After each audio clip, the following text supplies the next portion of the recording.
का मन निर्मल नहीं था तो उसको मंदिर में भी भगवान नहीं दिखाई देते थे। इसलिए मन को निर्मल करिए। ये होगा कैसे? केवल और केवल सद्गुरुदेव भगवान की कृपा से। इसलिए गोस्वामी जी कहते हैं, श्री गुरु चरण सरोज रज निज मन मुकुर सुधार। मैं मन रूपी मिरर को साफ कर रहा हूं। क्यों? बरनऊ रघुबर विमल जश जो दायक फल। मैं रघुबर के भगवान के विमल यश का गुणगान करने जा रहा हूं। उस कथा को गाने के पहले मन को निर्मल कर रहा हूं। ये भगवान की कथा ही 4 फल देने में सक्षम है। कितने फल? कौन कौन से फल? आम, बनाना और कौन हो? एप्पल और गुआवा। ये 4 फल मिलेंगे। अब किसी को एवोकाडो अच्छा लगे तो उसको भी मिल सकता है। ये फल नहीं मिलेंगे। कौन से फल मिलेंगे? धर्म, अर्थ, काम और मोक्ष। ये 4 पुरुषार्थ है। क्या नाम है? धर्म, बोलिए, और मोक्ष। इसको आगे पीछे नहीं बोल सकते, इसका सीक्वेंस है। सबसे पहले धर्म। हम चाहे आप चाहे धरती पर कोई भी कहीं भी किसी से कुछ मांगते हैं तो इसी 4 में से मांगते हैं। या तो धर्म मांगेंगे, नहीं तो अर्थ समझ रहे हैं ना? समझ रहे हैं ना? रुपया, न्यूजीलैंड डॉलर ना, यहाँ रुपया चलेगा नहीं। तीसरा काम, कामना पूरी हो जाए, घर बन जाए, गाड़ी हो जाए, पोता हो जाए, नौकरी लग जाए, अथवा भगवत प्राप्ति मोक्ष। ये 4 का मांगा जाए। अब इनमें चारों का सीक्वेंस देखिए। सबसे ऊपर क्या है? मनुष्य को किसी भी कंडीशन में धर्म का त्याग नहीं करना चाहिए। कहते तजो पिता प्रहलाद विभीषण बंधु भरत महतारी। धर्म के लिए प्रहलाद ने पिता का त्याग कर दिया।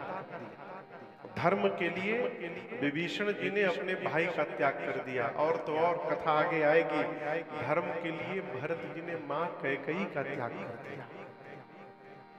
धर्म, अच्छा धर्म क्या है? हम एक बार एक कथा गा रहे थे राजस्थान में, एक जगह बांसवाड़ा राजस्थान में। तो वहाँ एक मीडिया के लोग आए, बहुत पहले की बात है, 2015-16 की। एक मीडिया के लोग आए, कैमरा उमरा लेके, बोले महाराज एक प्रश्न है, पूछिए धर्म की परिभाषा क्या है? तब पूछे कितने लोगों से प्रश्न पूछे, पहले बताओ। बोले जो महाराज मिलते उन्हीं से पूछ लेता हूँ। तो फिर हमसे कहा पूछ रहे हो? तो बोले महाराज जितने लोग उत्तर देते सब अलग अलग देते हैं, कोई किसी का उत्तर मैच नहीं करता, इसलिए मैं कंफ्यूज हो गया हूँ।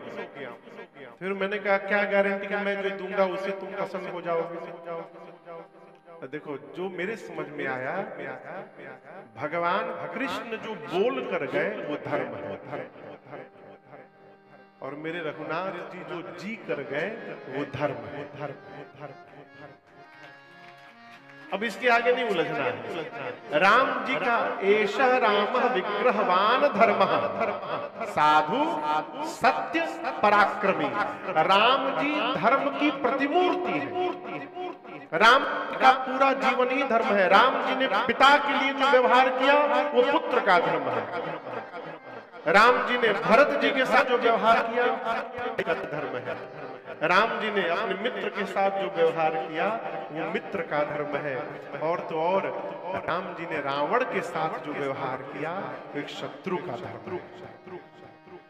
आपको एक कथा सुनाऊं, लंका का युद्ध चल रहा था भैया। भगवान ने एक दिन ऐसा बाण मारा युद्ध में, रावण के जितने आयुध थे सारे आयुध कट गए। रावण को बाण लगा, वो रथ से नीचे गिर गया। भगवान गए, राम जी गए रावण के पास, देखिए रावण अचेतन अवस्था में पड़ा है, मूर्छा से बाहर आया, होश आया। तो रावण तो समझा कि आज तो अंतिम दिन है मेरा, सामने आगे मैं निहत्ता हूं, मार देंगे। तो भगवान ने कहा, दशानन आप युद्ध करते करते बहुत थक गए हैं। ये आवश्यक नहीं है कि युद्ध का परिणाम आज ही निकाला जाए, आपको विश्राम की आवश्यकता है। आप घर जाइए, जाकर विश्राम करिए, कल आइएगा, कल फिर से लड़ा जाएगा।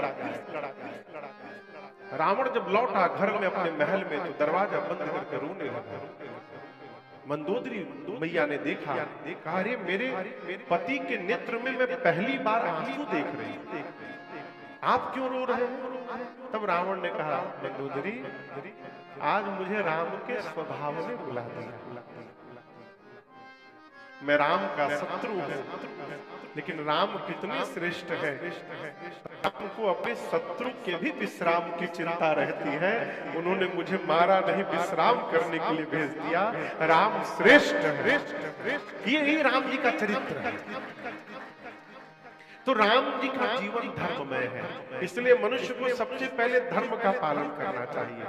धर्म की छाह में अर्थ आना चाहिए।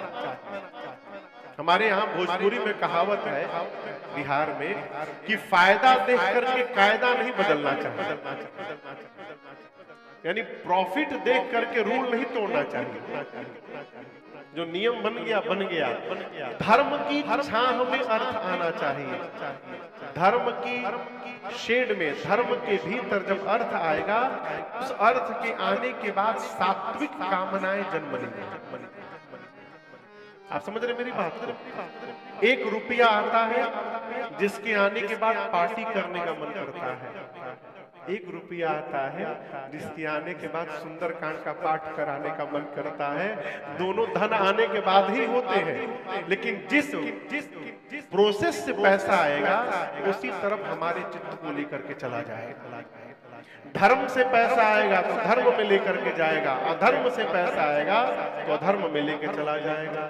तो धर्म के छाह में जब अर्थ आएगा, उस अर्थ से परमार्थ करने का मन होगा, और जब परमार्थ रूपी कामनाएं पूरी होंगी तो हमको मोक्ष की प्राप्ति हो जाएगी।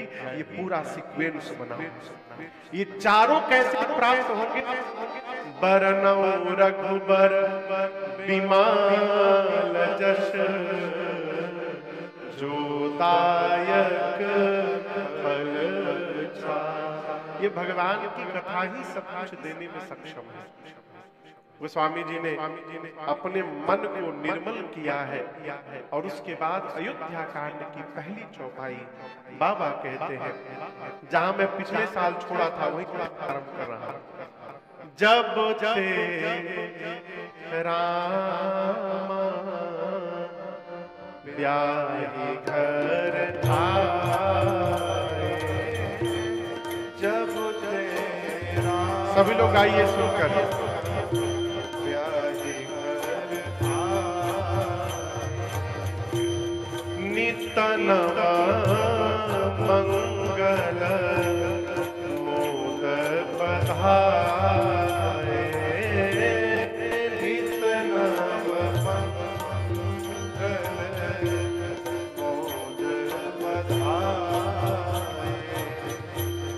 भुवन चारि दस भूधर भारी, भुवन चारि दस भूधर भारी, सुकृत मेघ पर सही सुख पाई,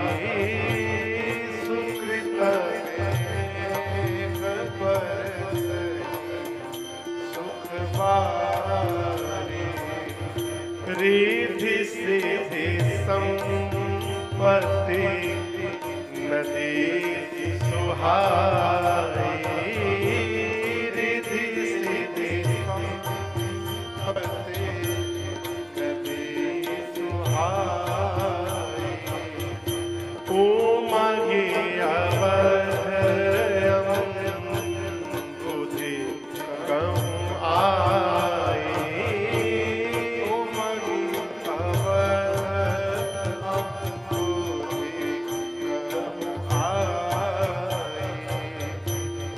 सब विधि सब पुर था।